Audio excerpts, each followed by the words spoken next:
When I was looking at the research stack you sent over for this deep dive, I realized something kind of funny. Oh, yeah. Yeah, we usually talk about space like it's this distant sci-fi adventure, but the reality is it's actually become, well, incredibly mundane. Mundane is not a word I hear often regarding the cosmos, to be honest. No, I mean it in the best way. Think about it. You tap your card for a coffee, and that transaction bounces off a satellite. You Oh, use navigation software to dodge traffic. It's not boldly going anywhere anymore. It's just utility. It is the invisible backbone of the economy. that is a very fair assessment. And that mundane utility is actually the signal of a massive shift we are seeing in the data. Yeah, Space isn't a playground for superpowers to flex their military muscles anymore. It is really morphed into a critical engine for national development. exactly. And the entry ticket is getting so much cheaper. I was looking at the numbers on India's space program, and honestly, the sticker shock is that there is no shock. The efficiency is staggering. Let's look at the hard numbers for everyone listening. India's Mars orbiter Mangalyaan total bill was $74 million. Then you have the Chandrayaan-3 moonlander at roughly $75 million.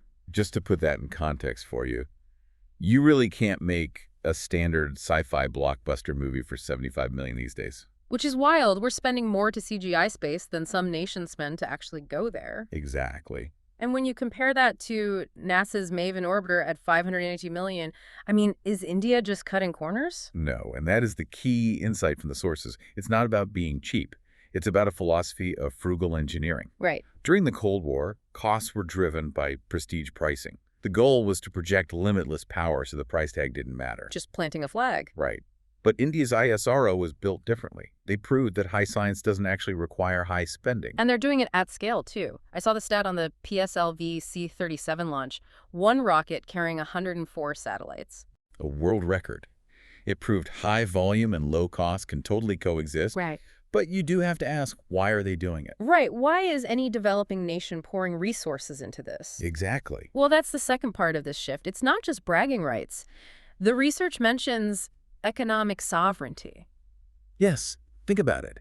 If you rely on another nation's satellite to tell you when a cyclone is hitting the coast or to manage your banking transactions, you are vulnerable. You don't have leverage. You have zero leverage. So space tech is becoming like the electrical grid Or the highway system, you exactly. can't outsource it if you want to be a serious player. That's the core issue.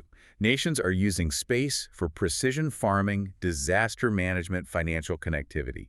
They aren't chasing glory. They are securing their independence. But here's the catch, and the sources were pretty clear on this. Space is still insanely complex. Very. If every nation tries to build their own independence program from scratch, they will go completely broke. That's the paradox right there. Yeah. You want independence, but the physics and the raw costs force you to cooperate. Which brings us to this alphabet soup acronym in the nodes, ISECG, the International Space Exploration Coordination Group. A bit of a mouthful, I know. Just a bit. But think of it less like a space government and more like a strategic forum. It's how 27 different space agencies stop stepping on each other's toes. The analogy that made it click for me was the international potluck. Oh, it fits perfectly. In a potluck, you don't cook the entire 7-course meal yourself. You bring what you're best at. Right. And the ISCCG facilitates that. It allows nations to achieve technological parity, meaning they become equal players by bringing niche strengths to the table without duplicating efforts. I really loved the examples in the breakdown. You've got Australia. They aren't building massive rockets, but they're using their mining tech to build the rover for the moon. And their geography is absolutely perfect for deep space communications. Yeah. Now look at Brazil. They have Embrapa, a massive agricultural research corporation. They're figuring out how to grow food in high radiation, soilless environments, right? Exactly. Which is useful for Mars, but I assume that tech comes back home to help with farming in difficult climates here on Earth. It is a complete feedback loop. Yeah. Mexico is working on the Colmena project, doing swarm microrobotics for prospecting. Norway is bringing ground-penetrating radar.